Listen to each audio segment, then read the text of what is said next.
үлэн бай гэж та юу гэж бодож байна? Гутал зардаг байсан компани амьдралын хэв маяг зардаг болсон гэдэг бүр 119 жилийн хугацаанд нийт 39 удаа слоганаас сольсон байгаа байхгүй юу? Монголын компаниуд руу ороод ирэхээр ер нь слоган ашигладаг компани байхгүй.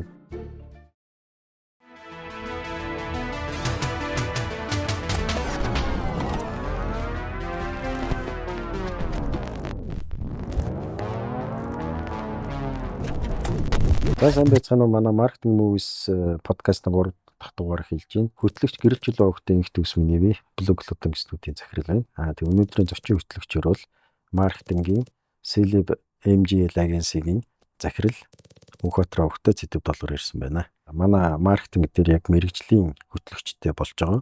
Цаашдаас бид хоёр нийлээд маркетингийн талаар хэд хэдэн дугаар ярилцахаар болж байгаа. Тэг бидний урилга хүлээж авсанд баярлалаа.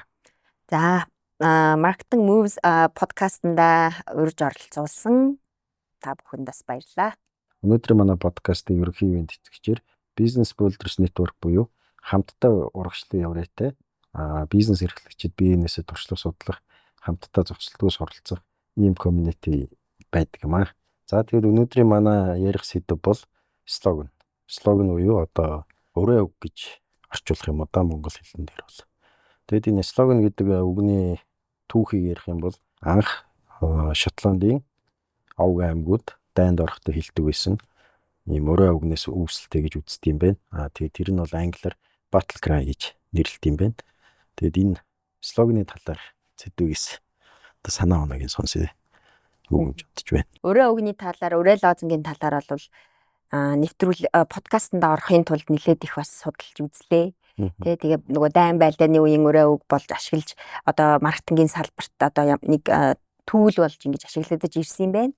За тэгээд улс орнуудын бас слоган буюу өрөө үг болгож ашиглах тийм нөгөө нэг кейсүүдийг бас судалж үзсэн. Япон, Америк, Англи ч юм уу тэр орнуудын одоо нөгөө дайндаа хүч нэмж нөгөө хүч сүр хүчийг үзүүлэх үг болж эхэлж ингэж нөгөө ашиглагдаж ирсэн юм байна гэж. Миний ойлгосноор бол нөгөө энэ Овг аймагуд байгаа шүү дээ. Одоо яг ус болоогүй тэрний өмнөх Овг аймагуд бие биенээсээ ялгархын тулд одоо овгоор нэрлэдэг.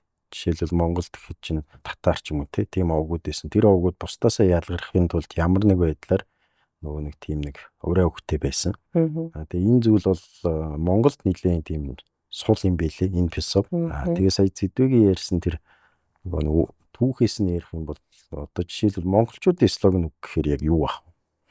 Монголчуудынх бол уухай гэж одоо нөгөө дайн байлдаанд оролцож исэн ийм одоо өрөө хөхтэй байгаа байхгүй юу. Тэгэхээр энэ нөгөө мөн хөх тэнгэр имэх болтугай гэсэн энэ одоо үг байгаа даа байхгүй юу.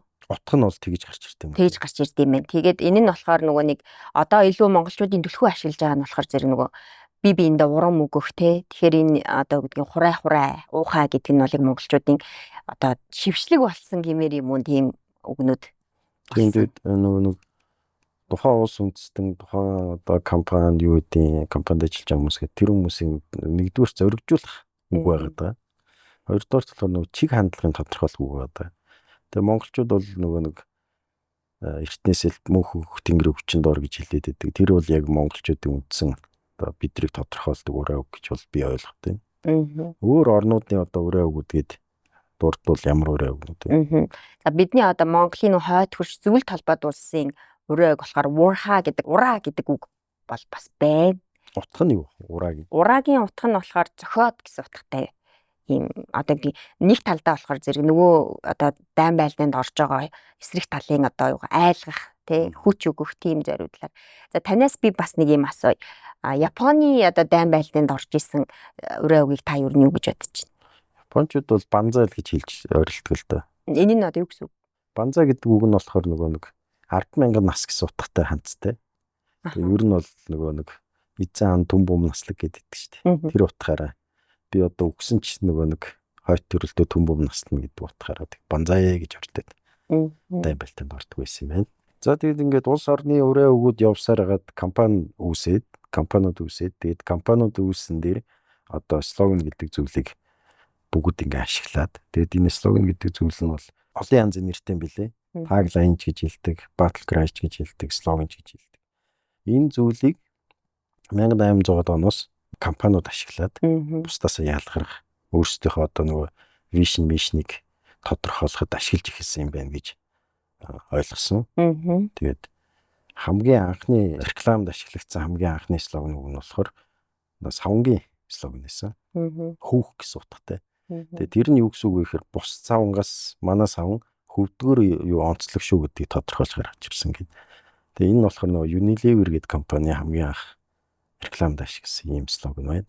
Тэгээд энэ дундаас одоо дэлхийд дээр хамгийн амжилттай болсон слоган одоо компани гэвэл ямар компани?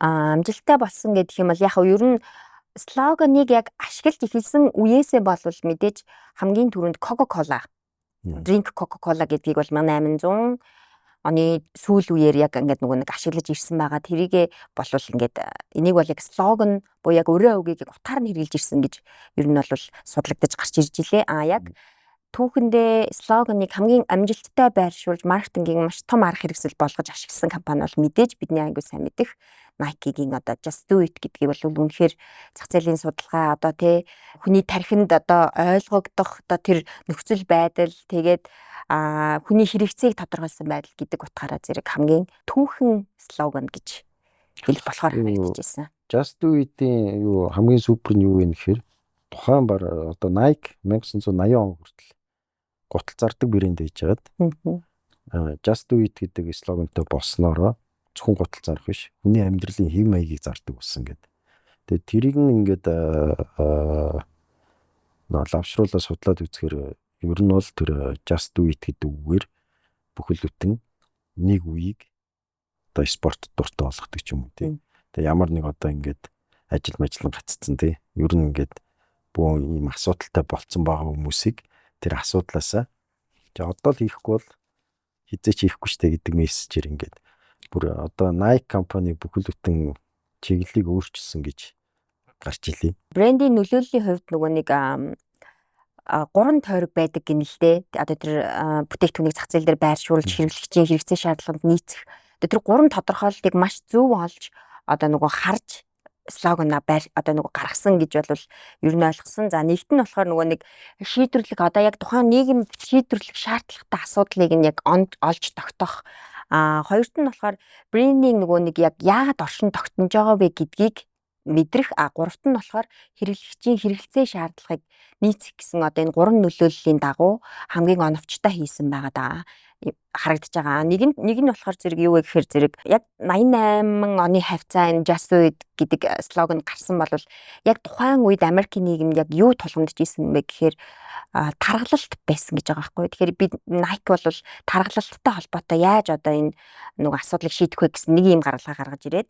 За хоёрт нь болохоор нөгөө нэг яагаад энэ брэнд оршин тогтнох ёстой вэ буюу хүний нөгөө ямар хэрэгцээг хангах вэ гэдэг дээр бол бас айгуу сайн судалгаа хийгээд. За гуравт нь бол нийгмийн нөгөө хамгийн хэрэгцээтэй хүний хэрэгцээтэй байгаа зүйлсийг тодорхойлно гэдгийгсэн шүү дээ. Тэрэн дээр Nike бол хамгийн анхны нөгөө нэг бүтээгдэхүүнээ зөвхөн мэрэгжлийн тамирчдад гаргадаг байж л дээ. Тэнгүүт одоо нөгөө энэ хідэн судалгаа хийгээд ирэнгүүт спорт гэдэг чинь мэрэгжлийн тамирчин биш. Зүгээр нөгөө хүний амьдралын хэм маягийн гүүх хэрэгцээ, дасгалын хэрэгцээ, фитнесийн тамирчдын хэрэгцээ гэдэг ч юм уу нөгөө яг тамирчдад шинэ бол яг хүний бүх хэрэгцээг хангах ёстой. Тийм одоо нөгөө хувц үйлдвэрлэх ёстой гэдэг нөгөө энэ концептыг бариад тэгээд Just Do It гэдэг энэ нөгөө слогана гаргаж ийсэн гэж байгаа байхгүй юу. Тэгээд бас надад нэг юм сонирхолтой санагдсан юм та бас бодоод үзвэл Just Do It гэхээ нөгөө зүгээр л хий гэж байгаа штэ. Тэр хүнийг баруун тарих болохоор илүү нөгөө нэг сэтгэн бодох залхуурах энтер гэсэн одоо нөгөө мэдээллүүдийг ингээ баруун тарих ажиллаж идэг болвол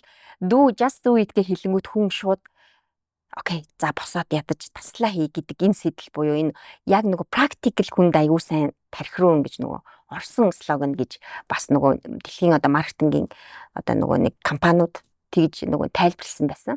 Би нөгөө жимд ингээд яваад тэгээ нөгөө нэг жим хийх чинь бас хэцүү шүү дээ. Тэгээ нөгөө хүн төмрөмрөөргөл шантраал яг тэр үед Just Do It гээ хэлвэл тэгэл босоод хийх л ахaltaа тий.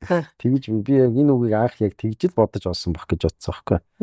Одоо нэг нөхөртэй жимдстэй өмнө нөгөө нэг шантарцсан суучаал Just Do It гээл босоод нөгөө дасгалаа дуусгасан ч юм уу тий. Тэгж төсөөсөн чинь яг үндсэндээ бол нөгөө нэг Let's Do It гэдэг үгийг Just Do It болгож өөрчилсөн юм билээ. Анх бол Let's Do It гэж гаргаж ирсэн. Гутал зардаг байсан компани амьдралын хэм маяг зардаг болсон гэдэг нь бүр. Тэгээ энэ ингээд бүхэл бүтэн нэг юм үеийг амьдралын өөрчилсөн. Тэгээ энэ их сайхан санагдсан. Бас нэг нь юу байсан бэ гэхээр зэрэг нөгөө одоо энэ слоган буюу энэ урайл лозунг үг нийгэмд ямар нөлөө үзүүлсэн бэ гэдэг гэсэн шүү дээ. Тэгэхээр яг сая таны хэлсэнчлэн энэ бол яг тэр үеийн одоо тэ зах зээл тэр үеийн одоо хүмүүсийн одоо тархинд маш сайн үлдэж нийгэмдээ маш их нөгөө хөдөлгөөн хийх, биеийн одоо дасгал хөдөлгөөн эрүүл мэндэд ямар хэрэгтэй вэ гэдэг нөгөө эрг нөлөөлөл гэдгийг бол бүр цогцоор нь нөгөө нэг үзүүлсэн юм эрг нөлөөтэй слоган гэж бас тайлбарлагдаж тэгж явдаг юм байлээ. Дугаарыг мэдтгэжээр Business Builders Network.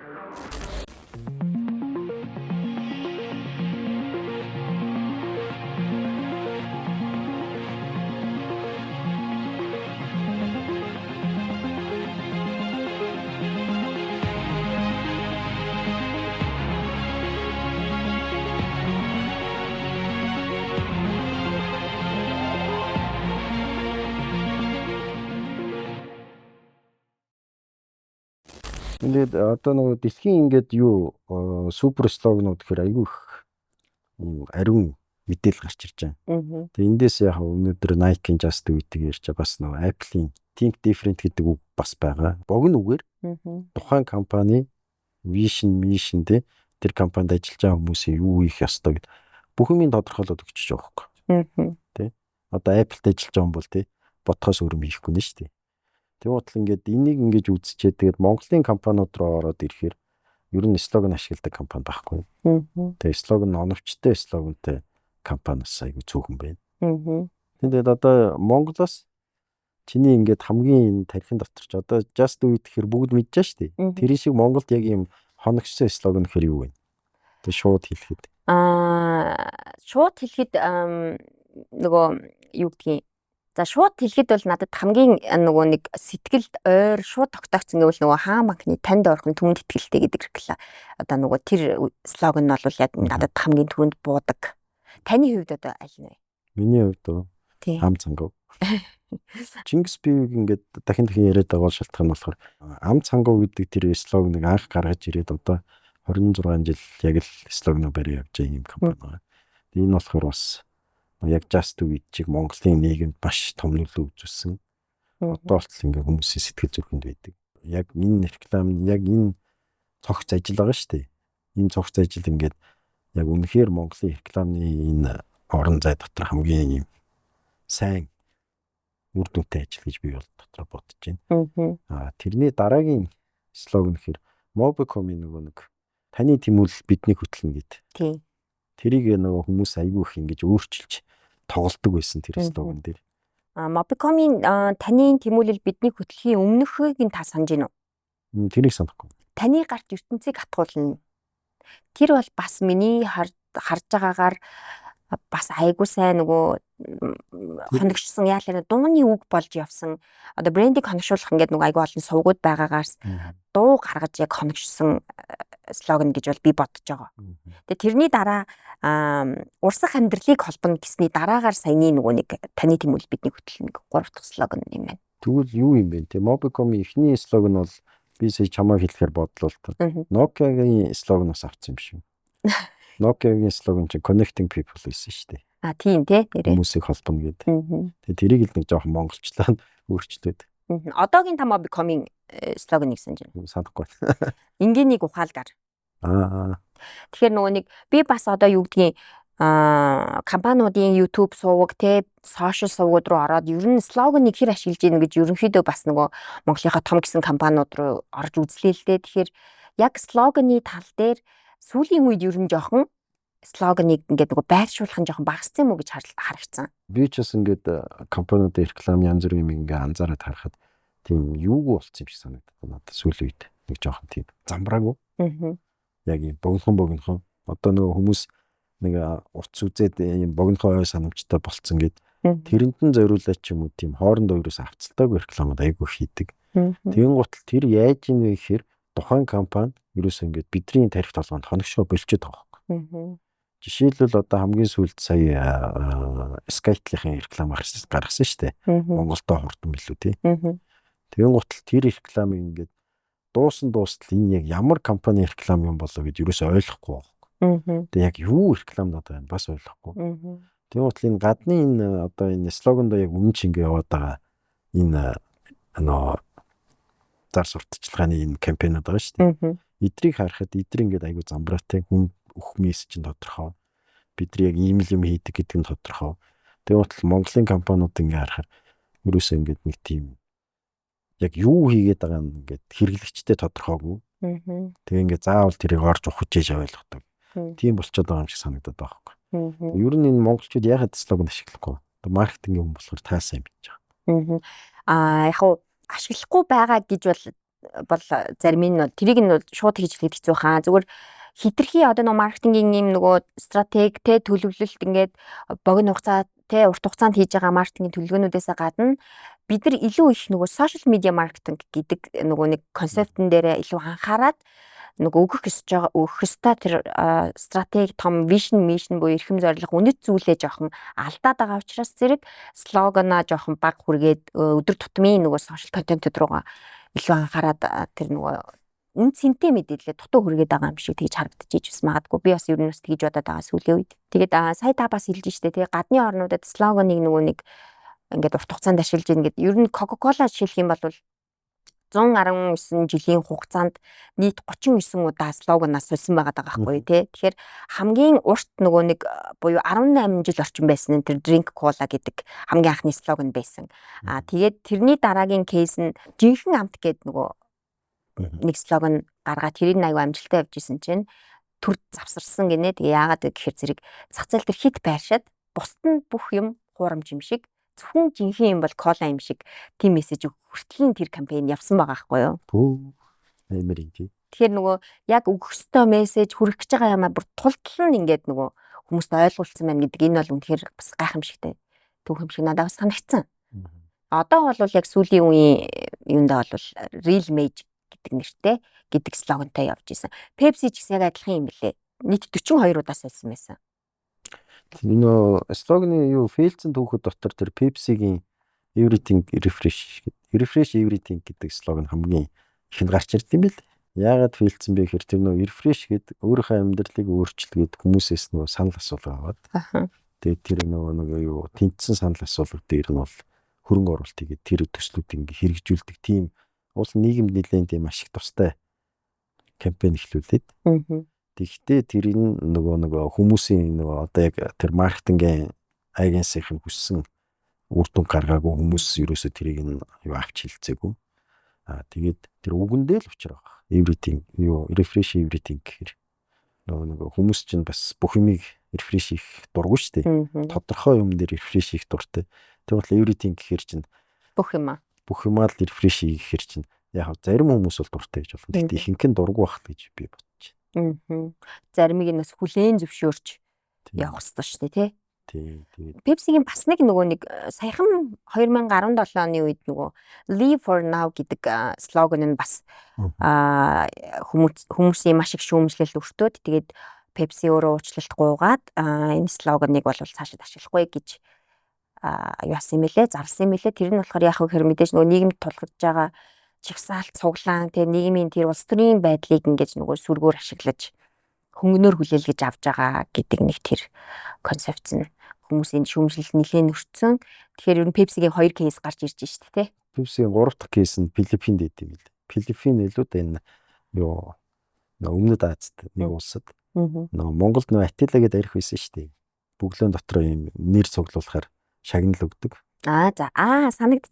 Санаж шүү. Шиг яг тийм кампань хийгээд тэгээд тэр нөгөө яг үгийн цуглуулаад дуусахаар тухайн үеийн ханшаараа нэг 30 сая жилөө төгрөг өгнө гээд тэгээд тэр улс орн бүр тэр чигээрээ ингээд чагсаа цуглаан болоод бүр аимшиг юм болоод тэгээд яг нөгөө үндсэндээ бол яг нөгөө манай Атила шиг нэг үсэг нь байхгүй анханасаа тийм кампань хийсэн.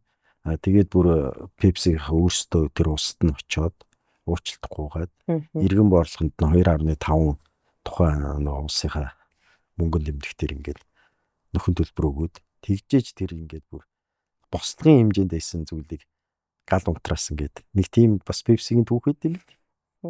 Тэгвэл Pepsi-гийн Pepsi гэр нь жоохон фейлддэг компани тий. Тийм одоо гэдэг яг ингээд түүхийг харахаар Pepsi, Cola хоёр яг ингээд зэрэгцэж явж байгаа байхгүй юу? Ингээд нөгөө бидний хувьд слоган гэдэг буюу өрөө үг гэдэг чинь саяхан юм шиг санагдаж байгаа хэрнээ эдний хувьд чинь манай дэлхийн зах зээл чинь өөрөө слоганыг 1800 оноос хойш энэ хоёр чинь яг зэрэгцээд ингээд өрсөлдөд явж байгаа хоёр кейс дээр Coca-Cola дээр бол айхтар тэгж нөгөө шүүмжлэлд өртөөл нийгэмд буруу нөлөөлөл үзүүллээ гэсэн кейс бол байхгүй.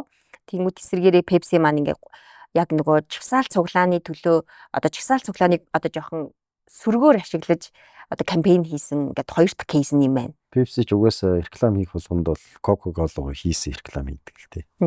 Нөгөө Coca-Cola нэг хүүхэд автоматас ундаа авахтаа 2 кола тавьж гიშгчээд Pepsi авдаг. Тэрийг бас үтсэн юм. Тэр өгөх гэж байгаа мессежүүд нь дандаа нэг жоохон тийм хүмүүсийг дургуг нь хүргэдэг юм болов уу? Нэг шудраг өрсөлдөөн гэж бас байгаа шүү дээ. Нэгээ бас хит нөгөө ингэж хийхгүйгээр хит ингэж нэг эсэргүүцэхгүйгээр бас нөгөө шудраг бас өрсөлдөнө гэж нэг юм ойлголт байгаа ш. Тэрийг бас жоохон тутам ашиглаж байна. Тэгээд энэ слоган гэдэг зүйл нь яг юу вэ гэхээр одоо жишээлбэл компани нэрийг хүмүүс сонсоод энэ компани юу хийдэг гэдгийг нь одоо ойлгохгүй байхгүй. Одоо жишээлбэл Apple гэдгийг хүн сонслоо гэж бодох чи алим гэсэн тий. Тэгээ яг юу хийдэг компани юм бол гэхээр хараас нь слоган орж ирээд за бид нар одоо IT-ийн компани шүү тий. Эсвэл одоо нэг Visa картын тий. Бид нар ингээд таныг хямдхан худалдаа авалтанд уриалж байна гэдэг. Нэг иймэрхүү ч юм уу эсвэл ингэж нэг өөрсдийнхөө үйл ажиллагаа болон хийж байгаа зүйл айгүй сайн тодтогч өгöd байгаа юм шиг санагдаад байгаа байхгүй. Тэгмүүд л Монгол руу буугаад ирэхээр одоо ингээд интернет рүү ороод ингээд зөвхөн захын нэг компани вебсайт руу ороход тэр слоган гэдэг зүйл нь хаач харагддаг. Тэгээд чиний саяны хэлсэн сүүлийн реклам дээр одоо энэ 2010-ад оноос хойш реклам дээр бол бүр ямар ч слоган байхгүй. Тэгээ энэ зүйл айгүй тийм нэг бизнес эрхэлж байгаа ялангуяа компани захирлууд маркетингийн хүмүүс чухал зүйл байгаа байхгүй. Ягаад тэгэхээр бүх юм системтэй их тэр зүйлийг өгж байгаа зүйл гэж хараад идэг. Тэгээд Монгол руу буугаад ирэхээр тэр зүйл нь байхгүй. Тэгэл зүгээр нэг юм гал унтраасан зүйлүүд болчиход байгаа байхгүй. Монголд одоо хамгийн фейлцсэн слоганыг та юу гэж бодож байна? За үлэн бай гэж та юу гэж бодож байна? Тийм тэр болохоор нөгөө юу гэдэг англи хэлэн дээр болохоор аюу тийм юу аахгүй. Өөр утга илэрхийлдэг. Тэгээд тэрийг нь яагаад ч шууд тэр чигээр нь орчуулад монгол хэл рүү буулгах ч юм уу. Бидний одоо хамгийн дургүй зүйлийг одоо монгол хүн чинь юу штэ одоо нөгөө тайж зантай гэж яриад байгаа штэ. Изааны үрсад гэд өөрсдөө бахархаж амьдэрдэг улсуудад үлэн бай гэдэг үг гараад ирэнгүүтэл энэ ч одоо юу гэсэн үг юм бидний ингээд өв соёлтэй бид нар ингээд энэ үг гэж ойлгохгүй гэсэн зүйлэн дээр нь нөхдүүд нөгөө нэг англи хэл дээр нь бодож жагаад айгуу нөгөө зөв үг нь болоод дутууга дүүрэг гэд. Тэр энэ хоёр ч яг адилхан үг байгаа. Үлэн бай гэдэг чинь тий ингээд шин юм мэдэж ав тий нэг савыг дүүргээч гэсэн утгатай шүү дээ. Тий мэдлэгээр дүүргээч. Нөгөө талд нь болохоор дутууга дүүрэг гэхээр энэ хоёр үг нь яг мөргөлдөд. Тэгээд энэ кампайн бол айгүй тийм хурдан зүв зам руу орсон гэж би боддتي. Тэгээд тэр чин дээрээс нь нэмээд таандрхийн хоёр алунгой хоёр билүү. Бойст орсон. Тэр хоёр дүүрэн бай гэж дуу муу ий. Тэгээд KFC-ийн Монголд бол KFC яг тэр нэг гадны франчайз гэдэг утгаараа слоган тухайн жилийн маркетинг гэдэг бүгд хоорондоо уялдаа холбоотой ингээд их цэвэрхэн явдаг санагдтыг. Яг Монгол эзэнтэй компаниудах бол ер нь жоохон тийм өмцөм байгаад байгаа юм шиг санагддаг.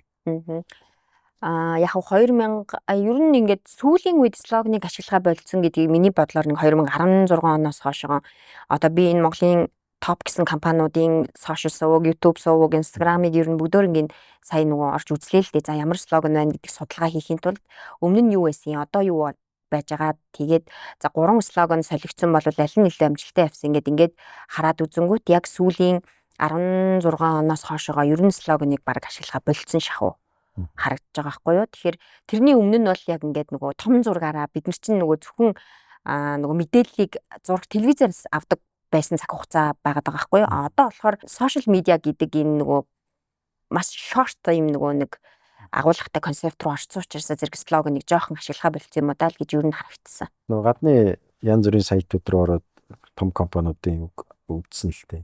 Тэгээд рекламын сүүлд бол заавал слоган гарч ирж байгаа. Ямар нэг байдлаар.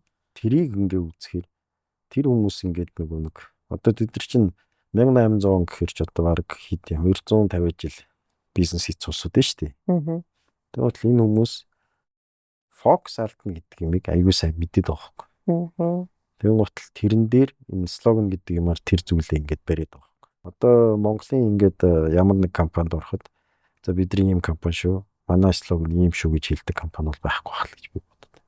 Чи Skytel-д ажиллаж исэн анх ажилд ороход тухайн слоганыг ч юм танилцуулж исэн үү? Тухайн ажилд орохдоо энэ компаниас судлаа шүү дээ, тий. Тухайн үед л яг уу live different байсан. Тэрийг бол би өөрөө судлаад орсон. Одоо бол ирээдүг өнгөлөн гэсэн слогантай байгаа. Тэгэхээр яг аль цаг үед амьдарч байна вэ гэдгээс хамаарж байгаа бас магадгүй зээтүүд одоо жишээлбэл наалтан бад гэдэг чинь бол үнэхээр бас ам цангавтай дүүц хүч тийм слоган шүү дээ. Тэр одоо ямар гоё үг вэ те, тэр ингээд хүмүүс ер нь бол одоо цавуу гэдэг үгийг баг хэрэглэхгүй болтол наалдан пад болгосон шүү дээ, тийм тэр нөгөө одоо энэ слоган чинь бас ингэж байгаа. Тухайн компаниудын бүтээгдэхүүнээс бас их шалтгаалж байгаа. Одоо жишээлбэл Nike бол одоо 88 оноос хойш солиог явж байгаа шүү дээ. Тэгэхэд хажууд нь Coca-Cola 2 жил тутамд бараг сольж шүү дээ. Тэгээ энэ хоёрын ялгаа юу вэ гэхээр IT компаниудаас айгүй ойрхон солилт юм билий. Тэгээ энэний ялгаа юу вэ гэхээр тэд нар нөгөө хүмүүсийн амьдралыг дагаад хүмүүс ч одоо ингээд амьдралын хэм маяг нь өөрчлөх гэж байна шүү дээ. Тэрийг дагаад слоган өөрчлөлтөй явж байгаа байхгүй. Наалдан пад гэхээр чинь тэр тухайн цавууны талаар ярьж байгаа шүү дээ. Тэгэхээр тэр слоган бол өөрчлөгдөх ямар ч тийм шаардлага байхгүй. Наалдан пад бол наалдан пад тэр цав өөрөөр тэг шинээр ингээд бий болохгүй бас биш. Чингисийн ам цангуу бас яг адилхан. Хүний ам цанг нь ПО. Тэгэхээр ингээд ийм нөгөө нэг талтай супер слогнууд яг ингээд Монголд байгаад байна. Нөгөө талтай бид нар огт слоганыг одоо сүүлийн үед бол ашиглахаа болчиход байна. Тэгээд ер нь энэ слоган ингээд Монголд ашиглахдаггүй байгаагийн шалтгаан ч юм уу ашиглахгүй байхаар ер нь одоо юу болох вэ? За би сая яг бодож исэн юмнууд нэг юм хэлээсэн тэрийг нэг хэлээд. Тэгээ юу болохыг нь бодсонгүй. Юу. За тэгээ миний бас нэг сүүлд анзаарчихсан юм нь юу вэ гэхээр зэрэг таасаа хэллээ шүү дээ, тэ нөгөө нэг амьдралын хэв маяг технологиос хамаарат слогануудын солих хугацаа нэг юм өөр байгаад байна гэд тэ. Тэрэн дээр бол технологийн компанийн хувьд одоо жишээлбэл Unitel, Mobicom, Skytel эднэрийн одоо энэ технологийн компаниудын слоганууд англи байсан байгаа байхгүй юу. Тэгээ сүүлд нөгөө Монгол болгож өөрчилсөн. Тэрэн дээр одоо жишээлбэл Skytel live different байж байгаа ирээдүг өнгөлн болоод одоо энэ бол маш сайн байршсан явж байгаа.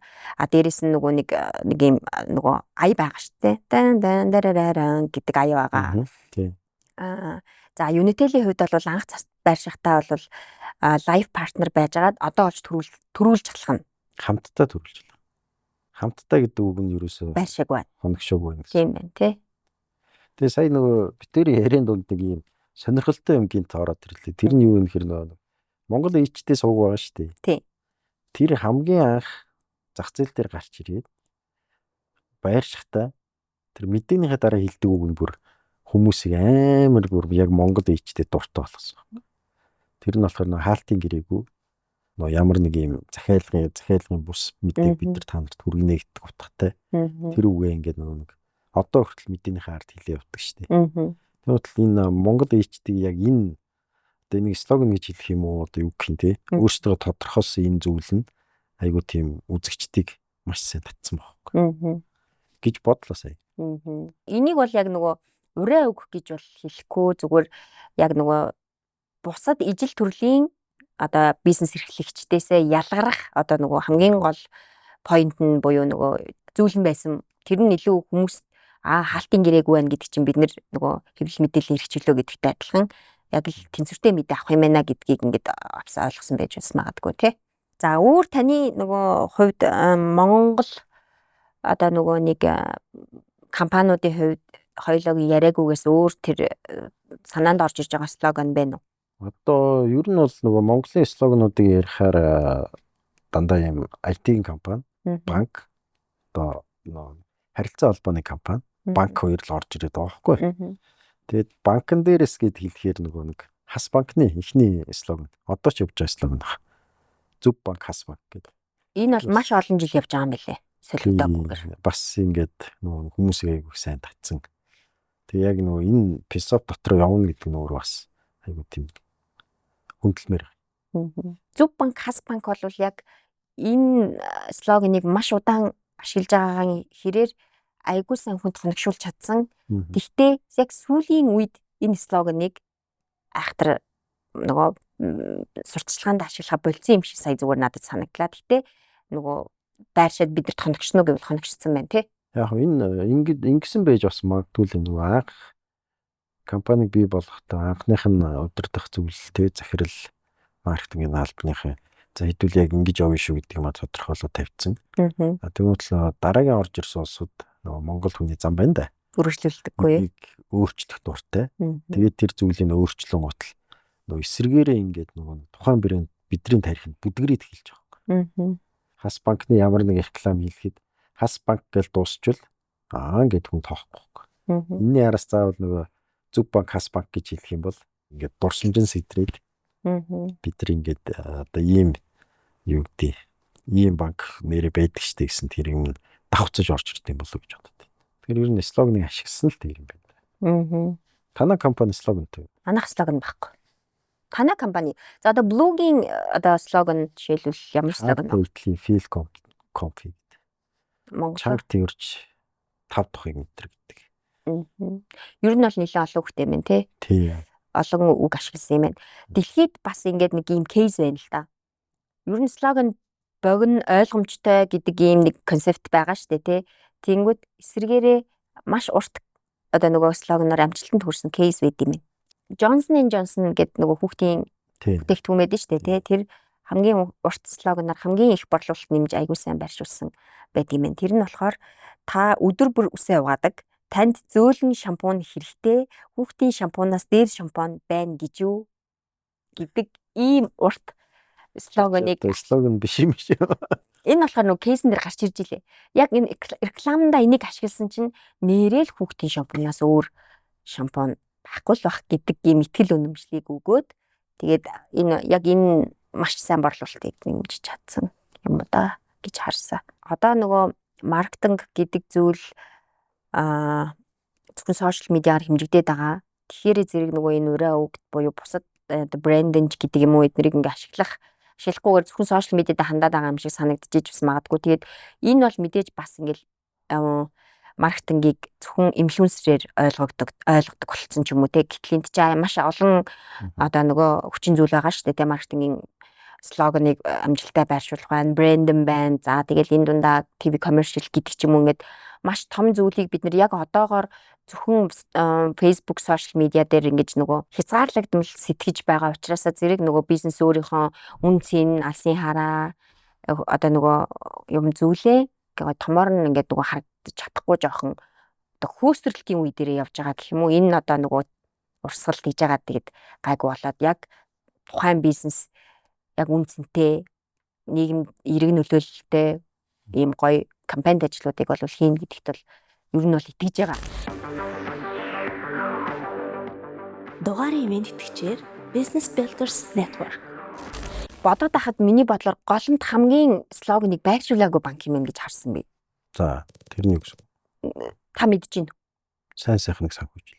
Мэдэж байна тий. Голомтын харилцагч байна шүү. Голомтын ер нь энэ сайн сайхныг санхүүжилээ гэдэг нэлээд бас жоохон урт явж байгаа шүү дээ. Тий. Солигдоогүй. Ер нь Монголын слоган дотроос ингээд зарим нэг үг нь яагаад энэ ингэж орсон бол тоо гэдэг тийм нэг юм эргэлзээ төрүүлэхэр слоган байгаа байхгүй. Тэр нь жишээлбэл хаан банк. Яг одооных нь слоган. Хамтын өсөлт төгөлдөр. Тий, хамтын өсөлт төгөлдөр гэж байгаа. Тэгээ яг юу илэрхийлэх гэдэг нь ерөөсөө би бол ойлгоно. Хамтын өсөлт гэдэг нь бол ойлгомжтой. Тэрний араас төгөлдөр гэдэг үгийг яагаад оруулж ирснийг би бол сайн байна. Надад хаан банкны өмнөх хоёр слоган нь орж ирж байна. Нэгт бол нөгөө танд ойрхон түмэнд итгэлтэй. Хоёрт нь болохоор эрхэм таны итгэл танд гэж нэг хэсэг явж байгаа. Тэгээ саяны таны хэлсэн слоган руу шилжсэн байна. Өмнөх хоёр нь бол хамаагүй дээр ирсэн. Монгол банк гэрч нэг 4 том банк байгаа шүү дээ. Тэгээд 4 том банкнаас яг хэрэглэгчид зориулсан слогантэй, аж ахуй нэгжид зориулсан слогантэй гэдэг тусдаа ингээд яг илт харагдаад байгаа байхгүй. Жишээлбэл худалдаа хөгжлийн банкны слоган бол яг аж ахуй нэгж зориулсан слоган байгаа даа. Хөгжил дэвшилт хамтдаа. Тий, хөгжил дэвшилт хамтдаа гэхээр. Аа. Тэгэхээр энэ дээр бол хэрэглэгч ерөөсөө ингэ дурддаггүй байхгүй. Тийм баас тий. Одоолаа хөгжлийн банк яг нөгөө анх бас гарч ирэхдээ corporate банк гэдэг нөгөө сегментэд одоо байгууллагуудад гарч ирсэн болохоор яг одоо бол хувийн банк болсон байгаа гэж харж байна. Нөгөө эсрэгээр хас банк нь болохоор шууд нөгөө нэг хэрэглэгчээ тодорхойлвол зөв банк хас банк гэхээр бүх хүн тааруулсан байна. Тэр корпорат вэ нүү, тэр компани нүү, аж ахуй нэгж гэнэ эсвэл хувийн байна хамаагүй. Голомтойх бол угаасаа тэгээд сайн мэдэхгүй нөгөө. Ер нь сүүлийн үед реклам хийсэн болов да. За төрийн банкныхыг эрсдэлгүй ирээдүйн баталгаа гэж байна. Бас л жоохон юу юм те, сонсоход жоохон хэцүү л юм те. Эрсдэлгүй ирээдүйн баталгаа гэхээр. Эрсдэл гэдэг зүйлийг хэр их иргэд тооцдог вэ? Наа чи ингэж одоо тухайн банк биш үү? Эрсдэл гэдэг үгийг бол ашиглах ёсгүй байхгүй. Ягаад гэхээр хамгийн эрсдэлгүй байх ёстой газар биш үү? Тэгээ тийм юм ингээ угаасаа тэнд байх ёстой зүйлэн дээр дахиад тэр үгийг гаргаад ирэхээр надад бол шууд ихтгэл найдвар төрөхөө хэлж байна л та. Тэгэхээр энэ эрсдэлгүй гэдэг үг нь өөрөө яг зөв буруу юу гэдэг тэр бол нэлээд поинттэй л би. За нөгөө слоган буюу нөгөө уриалгазан үгнүүдийг нөгөө зах зээл дээр одоо нөгөө нэг яаж байршуулвал илүү их хүн төрхүү гэд түрүүн хоёлаа ярьж исэн шүү дээ тий. Тэрэн дээр бол надад нөгөө нэг ингэж бодогдож байгаа юм нь юу вэ гэхээр зэрэг бид хэд нөгөө мэдээллийг одоо өмнө нь бол зөвхөн телевиз гэдэг суугаар авдаг байсан тий. Тэгмэд телевизэд зориулсан чанартай брендинг утга учирыг харуулсан нийгэмд эерэг нөлөө үзүүлсэн за тэгээд слоган маш сайн байршуулсан энэ том зургаар нь харсан рекламууд дээр слоганыг байршуулад явах нь илүү их хүмүүст хүрээд нийгэмд илүү их нөгөө нөлөөлөл үзүүлээд түүнтэйгээ холбоотойгоор тухайн брендинг үнцэн борлуулалт энэ төр өссөн байгаадаа харагдаад байгаа байхгүй юу. Тэгэхээр одоо юу гэдгийг хоёлаа ингээл банкуд ярьлаа сая за тэгээд одоо нөгөө нэг юм хүнсний хэрэглээний төрлийн слогануудыг байршуулах тал дээр ингээ бодохоор хамгийн сайн байршсан слоган ямар суугаар танд очсон байж байгаа юм шиг ер нь та бодож байна. Монголд яг ингээ бодохоор гадаа самбар юм шиг санагдаж. Самбар дээр байгаа ингээд нөгөө тухайн компани реклам байгаад слоган заавал орж ирээдсэн баг. Тэгээ сүүлийн үед бол нөгөө гадаа самбар байхгүй болсон. Тэгээ утал телевизийн реклам руу орно. Телевизийн реклам руу орохоор бид нар нөгөө телевиз үзэх хэрэгтэй. Тэгээ утал нөгөө нэг одоо энэ сошиал нэтворк те сошиал платформ хөгжөөг байхад бид нар телевиз гадаа самбар хоёроор л мэдээлэл авдаг гэсэн байхгүй. Реклам ч юм уу те ямар нэг борлуулалт хийхэд бид нар нөгөө тухайн компаниг хоногшуулах шаардлагатай байгаа байхгүй. Тэгээд энэ хоногшуулах энэ процессыг хамгийн чухал нөлөө үзүүлж чаддаг зүйл нь болохоор слоган болж байгаа. Тухайн компани нэрийг хэлээд нэмэргүй. Брендинг нөгөө слогануудыг хоногшуулах маш одоо гэдэг маркетингийн мэдээлэл хүрэлтийн маш олон сувгууд байгаа. Телевиз байна, радио байна, за биллборд байна, гадаа самбарууд байна. За тэгээ дээрээс нь саяны сошиал медиа платформуд байна. Сонин сэтгүүлүүд байгаа. Тэгэхээр бид нар ер нь нөгөө нэг маркетинг гэдгийг зөвхөн сошиал медиа сувг биш, мэдээлэл хүрэлтийн бүх сувгийг ашиглаж байж маш сайн байрсан гэсэн үг шүү дээ. Тэгэх юм бол одоо миний хувьд бол сэтгүүл үзэх айгуу дуртай. Ингээ мэдэрч сонин бас ингээ барьж те. Тэгэхээр нөгөө нэг одоогийн компаниуд одоо нөгөө мэдээлэл хүрэлтийн сувгийг маш өргөн цар хүрээтэйгээр оновчтой одоо сонгож нөгөө брендийнхаа байршуулалтыг хийх юм бол слоган бай, таны сайн ярьсан компанич бай, ер нь ингээд нөгөө хүнд айгуу сайн байршина гэж бол ер нь бас бодож байгаа. Тэгэхээр тэрийг арай жоохон тутамг хийгээд байна уу гэж ер нь харсан. Гэхдээ энэ одоо нэг хэрэглэгчдийг тодорхойлох аягүй хэцүү болчихдог. Танаа одоо бүтээгдэхүүнийг хэрэглэгч аль сувгийг үзээд байгаа гэдэг нь тодорхойгүй. Тийм утал ер нь маркетинг дээр нөгөө гаргаж байгаа зардал бол айгүй тийм эргэж нөгөө яг байгаа онсноогүй гэдэг нь айгүй хэцүү. Яагаад тэгэхээр жишээлбэл одоо манай компанид GC Decor гэдэг нөгөө автобусны буудлын дээр байдаг. Тэр автобусны буудлууд дээр ихэд ингээд одоо Улаанбаатарын хотын хэмжээнд 200 тийм байршил байдаг байхгүй. Бүгдэн дээр нь тавих юм уу? 10 дээр нь тавих юм уу? Эсвэл ганц дээр нь тавиад унах юм уу гэдэг нөр айгүй тийм хэцүү болчихдог одоо л. Тэр самбарнуудын хувьд одоо жишээлбэл хүний нөгөө нэг юм тойрог байдаг шүү дээ тий. Одоо гэдгийг зарим байршлууд бол зөвхөн офисын ажилчид энэ төр явах байршил, зарим нь гэр бүлүүд хүүхдээ цэцэрлэг сургуульд хүргэх байршил гэдэг ч юм уу. Тэгэхээр танаа бүтээгдэхүүн өөрөө яг ямар сегментэд хандж байгаа гэдгээс хамаарат тухайн байршил нь одоо гэр бүлийн нэг oriented байршил байна уу, эсвэл офисын байршил байна уу, эсвэргээрээ өндөр наснуудын явдаг эмнэлэг сургуулийн байршил байна уу гэдгээс хамаарат тэр одоо нөгөө billboard буюу гадаа самбаруудын байршлыг таад нөгөө бүтээгдэхүүндээ зориулж тодорхойлж гаргавал илүү үр дүнтэй гэсэн үг шүү дээ, тий. Одоо юу гэдгийг Монголын convenience store-ууд чинь 300 салбартай байлаа гэж бодоход тэрний бүтээгдэхүүний одоо тараалт өөр хийгддэг байгаад байгаа хгүй. Яагаад тэгэхээр юу гэдгийг Сүхбаатарын талбай орчинд бол офис дандаа офис байдаг учраас энэ дээр ийм одоо нөгөө иймэрхүү төрлийн бүтээгдэхүүнүүд илүү борлуулалт өндөртэй. За нэгдүгээр сургууль хавцаа байлаа, JS25 CU байлаа гэж бодоход тэр хэд маань илүү нөгөө сургууль цэцэрлэг орох учраас тэнд илүү эрүүл бүтээгдэхүүн байлгах ч юм уу те. Эсвэл одоо нөгөө үдийн цайны тохиромжтой бүтээгдэхүүн байдаг ч юм уу те. Тэгэхээр тухайн үйлдвэрлэсэн бүтээгдэхүүн өөрөө яг хэнд зориулагдж байгаас хамаарат аль байршлууд дээр маркетингийн мэдээлэл хүргэлт хийж сурталчилгаа хийх вэ гэдгийг айгуу сайн судлах хэрэгтэй гэж бол би бодож байна. Инфлюенсерүүд одоо сүүлийн үед реклам одоо борлуулалтанд ирэх нөлөөлж штэ. Тэр хүмүүс бол ерөөсөө тэр компани үйл ажиллагаа үнцэг хийж байгаа зүйл тэр тал ерөөсөө судалгаа хийдгүү. Зүгээр л өөрсдөө хүсдэр үеийн ийм штэ гэж дуусчихдаг. Тэр нь жоохон надад ингээ харахаар жоо харамсалтай, сонирхол татдаг гэсэн. Энийг бол бас баян хөөсрөлтөл гэж бас харж байгаа. Явандаа ингээд нөгөө өөрчлөгдөх байх. Инфлюенсер гэдэг бол тухайн брэнд зах зээл дээр байршуулах, хоногшуулах, маркетингийн сурталчилгаа хийх зөвхөн нэг л сувгнахгүй те. Энд чинь массаар нь ингээд үг хийгээгүй. Одоо Америкаас жишээ авахад инфлюенсерүүдийг ашиглаад хамгийн тийм нөгөө супер кампейнт ажил хийсэн баг. Тэр нь юу вэ гэхээр нөгөө Калифорни мужийн сүүний борлуулалт маш муудаад. Тэгээд ер нь сүү хүмүүс ер нь яаж хэрэглэдэг, сүү ер нь яагаад ингэ хүмүүс хэрэглэхгүй юм бэ? Тэгээд сонгож авсан нэг 10-аад инфлюенсерүүд дээрээ 7 хоног сүү хэрэглэхгүй байх тийм даалгавар өгöd. Тэгээ нөгөөд бол нь яг сүүг болоод ирэхээр нөгөө Америкч нь бол өглөөний цайн дээр заавал сүү хэрэглэдэг шүү дээ. Тэр нөгөө жимс юмстэйгээ смут хийж уудаг, эсвэл нөгөө нэг өглөөний цайн дээр сүү хийж уудаг. Тэгээ нөхдүүд бол goat milk гэдэг үг гаргаж ирээд тэгээд тэрэн дээр бол яг тэр инфлюенсерүүд бүгд уруул дээр юм цагаан сахалтайгаа тийм юм кампейнт ажил нэг 4-5 жилийн турш явуулаад тэгээд Америкт одоо сүүний борлуулалт бол маш өндөр болсон гэдэг нэг тийм кейс байгаа. Тэгээд тэр энэ дээр юу гэж хэлэх гээд юм хэр нөхдүүд хийж байгаа ажлаа яг л тэр нөгөө хайрцаг дотроо хийж чадаад байгаа байхгүй юу? Одоо goat milk гэдэг ийм кампейн хийж байгаа. Энэ кампейн дээр та ингэж ажиллах хэрэгтэй шүү гэдэг. Тэгвэл тэр goat milk гэдэг кампейн бүх сошиал сувг, бүх байршиж болох газар яг л нэг стандартаар явсан байна. Тэгвэл одоо Монгол руу буугаад ирэхээр яаж юм хэр энд ч нэг өөр юм аваад энд ч нэг өөр юм аваад ингээд ерөөсөө ийм юм болчиход байгаа. Тэгэхээр нөгөө монголчлоод ирэхээрээ жоохон алдаатай байна гэд хийж байгаа болвол Монгол одоо Монголын маркетингийн тэр чинь нөгөө нэг байгууллага маркетингийн нэгж хэлтэстэй байгаа шүү дээ тий. Тэр тэгэхээр нөгөө нэг хамтарч ажиллах инфлюенсерүүд, сувгууд, маркетингийн мэдээлэл хүргэлтийн сувгуудаа сонгож байгаа шүү дээ. Тэгэхээр тухайн хамтарч ажиллах гэж байгаа инфлюенсердээ requirement буюу шаардлага тутмаг тавьснаас бас болж байгаа байхгүй юу? Одоо тэр инфлюенсерүүдтэйгээ шаардлага тавина шүү дээ. Тэгэхээр бид нар чинь за окей гэд гарын үсэг зурдаг байхгүй.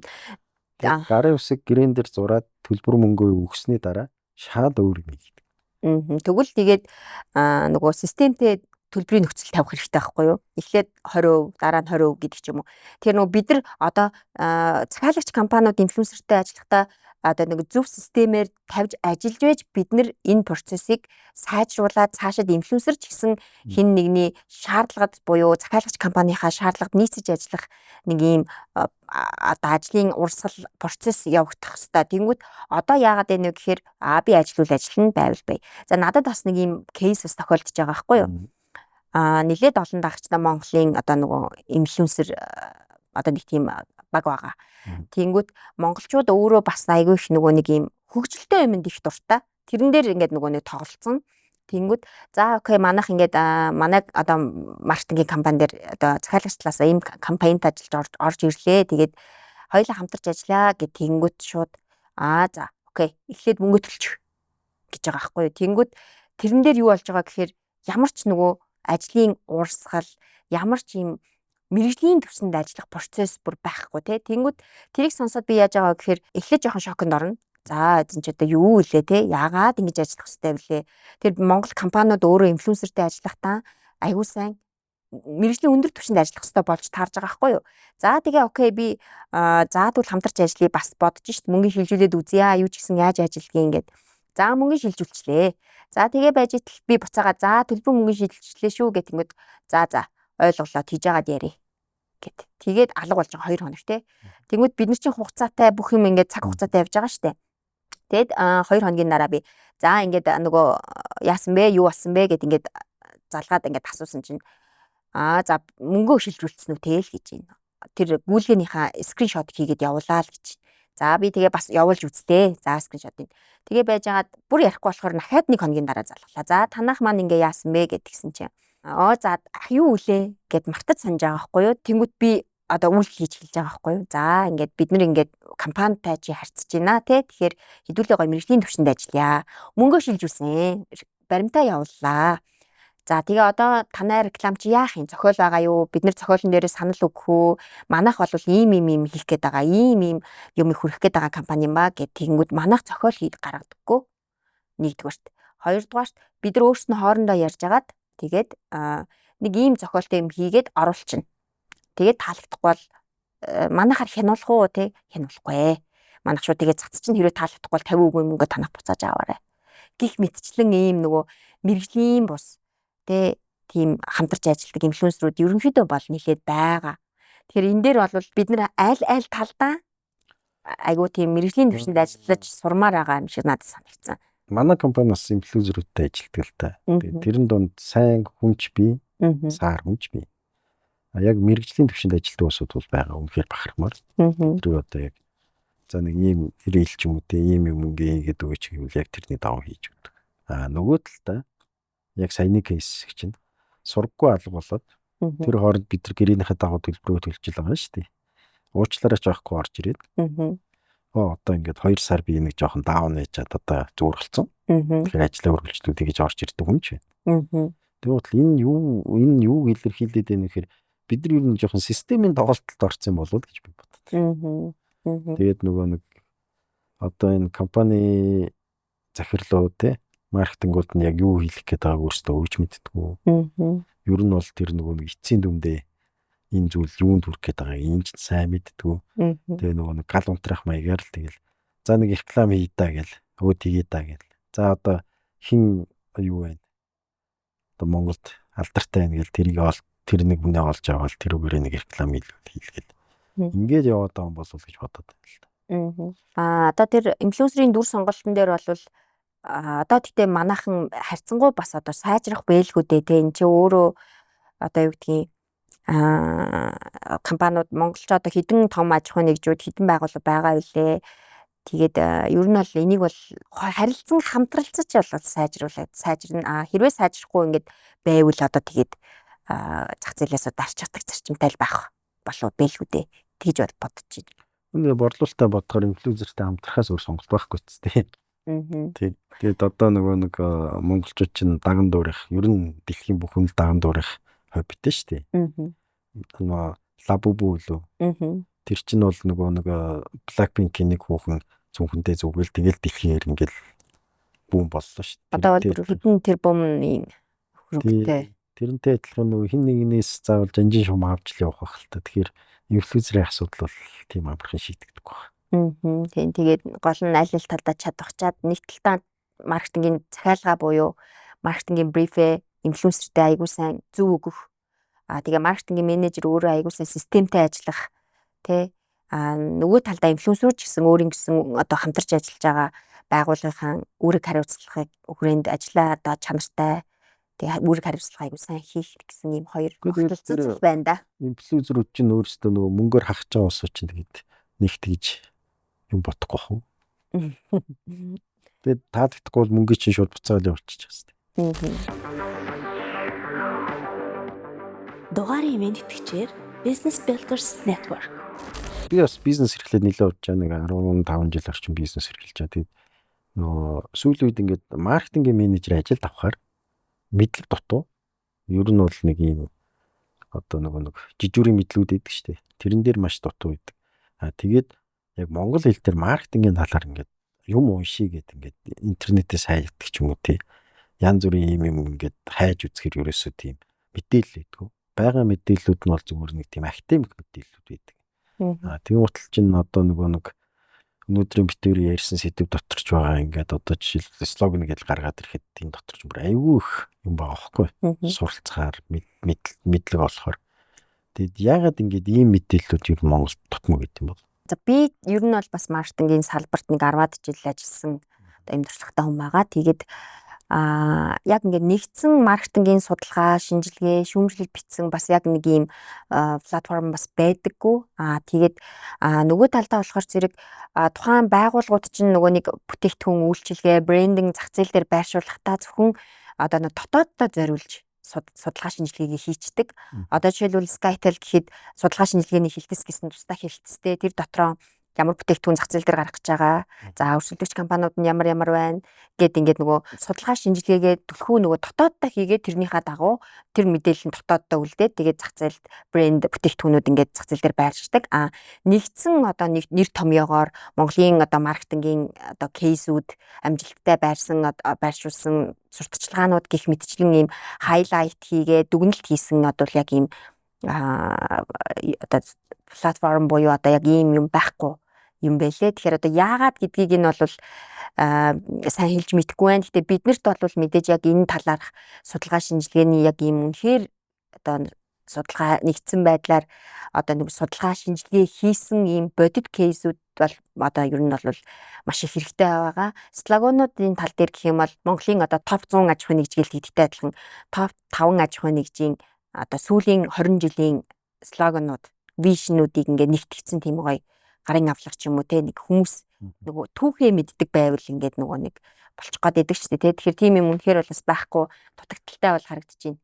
Джек Магийн нөгөө ном байгаа шүү дээ. Тэрэн дээр нэг өгүүлбэр битээ. Чи ингээд хүмүүсийн амжилттай болсон түүхийг уншаад нэмэргүй. Яагаад гэвэл тэд нар бүгд өөрийнхөө замаар явсан. Гэхдээ тэр хүмүүсийн алдсан түүхийг уншвал чи тэр хүмүүсийг алдахгүй болохоор илүү хурдан амжилтанд хүрнэ гэдэг тийм өгүүлбэр өгдөг байхгүй. Тэгээ утал одоо ингээд жишээлбэл Японд нь шүү дээ.